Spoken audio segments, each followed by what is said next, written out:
Hello for the fifth Sunday of Lent, using only the Gospel, John 12, 20 to 33. And I call this one, I think Jesus was a genius. Why do I say that? Well, as far as I think he was a genius because when he taught with authority, and with his authority, he used many different stories or parables or symbols and the like to try to explain what the Heavenly Father sent him to say. And by that I mean things like bread, wine, and seeds. Seeds. Seeds of wheat, mustard seeds. Even, I'm sure, we would say acorns. But at any rate, he used all these things to try to show, we say bread. Bread is the United States is the bread basket of the world. The whole world needs bread. And he says, I am the bread of life.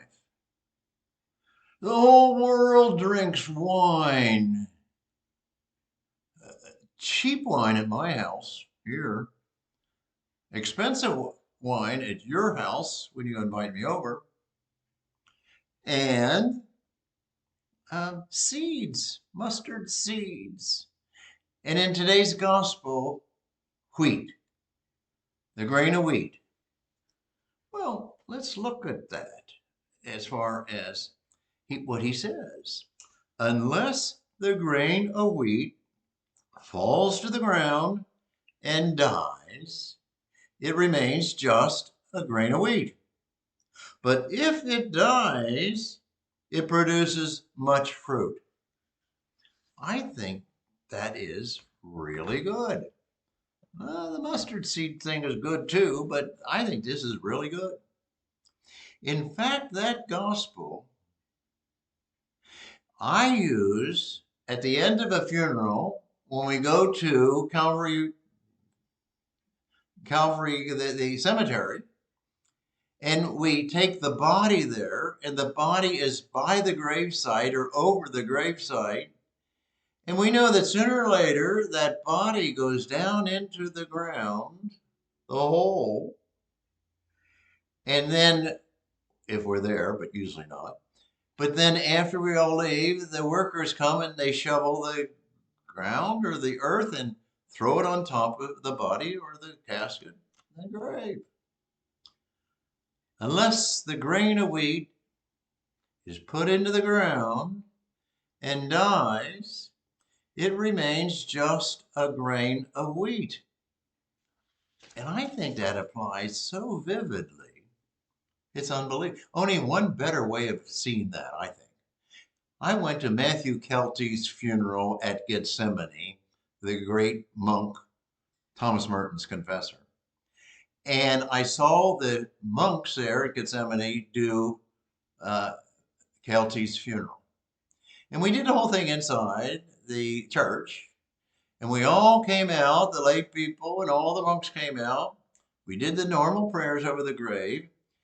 And then they put his body sort of on these straps. And because 4 monks or 6 monks had these straps, and they lowered these straps down into the grave, and they took the straps out,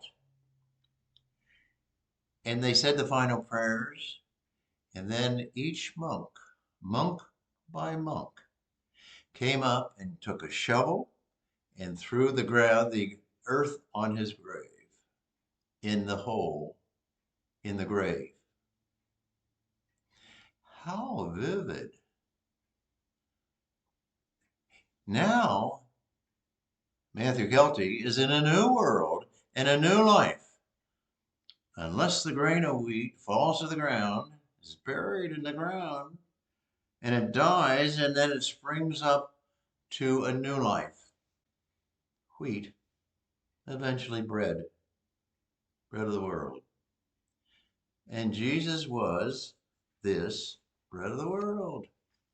And he has done the same thing with things like wine. The whole world uses wine. And it lifts us up if we drink enough. And we are gay and happy. And there's good wine and bad wine in this world, just like life. And he is the wine of life, like the bread of life. And we take it in. And when we take it in, we take him in. His body, his blood. Jesus was a genius. And so I find things like this extremely powerful. Like today's gospel, just that one sentence about the grain of wheat. There's other complicated things, even to go to this gospel. You know, he says also, as far as do you die to self? You know, but we won't get into that. We don't have time. But what about you? Do you think that Jesus was a genius? Do you try to complicate or comprehend many of the parables and the symbols and the analogies and the insights that he gives um, about his kingdom, about the next life, with the next body, with the resurrected body,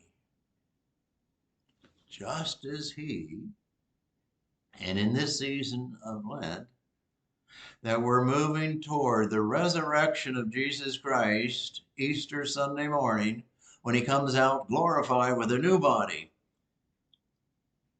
And in and through that symbol, that we too are going to get a new body. And we too are going to be transformed. And we too are going to go into the ground or into the wall if you're going to be cremated, to the new kingdom, to the new body, to everlasting bread, where we're connected with the blood of Christ in heaven. There's so many, so many. You'll never comprehend them all. But I guarantee you, if you think of things like bread and wine, a body and spirit,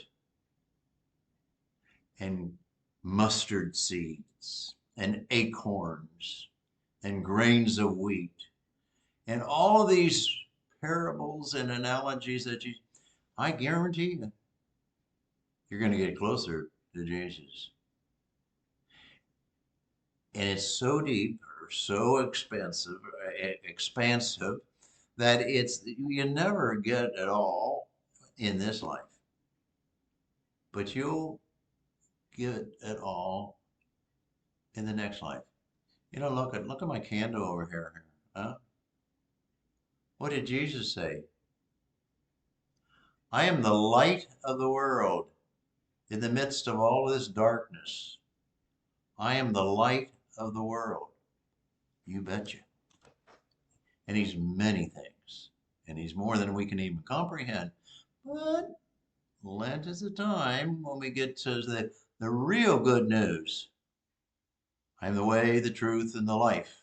I am the light of the world. On and on and on.